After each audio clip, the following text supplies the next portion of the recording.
January 26th, 2024 75th republic டே.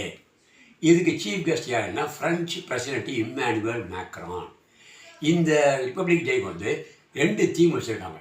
ஒன்று வந்து விக்சித் பாரத் அப்படின்னா டெவலப்டு இந்தியா, இன்னொன்று வந்து India mother of democracy.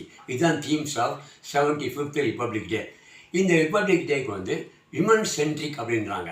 விமனுக்கு more important. First time என்ன செய்கிறாங்கன்னா ஒரு 100 women artist musical instrument play பண்ணுவாங்க இந்த இதில். அப்புறம் பேரேடு வரும். இந்த ரிப்பப்ளிக் டே பேரேடு வந்து ராஜ்பாத், பிரிட்டிஷ் பேர் வச்ச பேர், இப்போ மாற்றி கர்வத்தியா பாத், அதாவது டியூட்டி பார்த்துருவாங்க. இதில் தான் பேரேடு வரும். இந்த பேரேடில் ஃப்ரெஞ்சு ஆர்மி வர்றாங்க. ஒரு 93 மெம்பர் அவங்க வந்து மார்ச்சிங் கண்டிஷனில் வர்றாங்க. அது மாதிரி பேண்டுக்கு வந்து 33 மெம்பர் வர்றாங்க, பேண்டு கண்டிஜென்ட்டு. இது போக ஸ்கை ஃபாஸ்ட் அது நடக்கும்.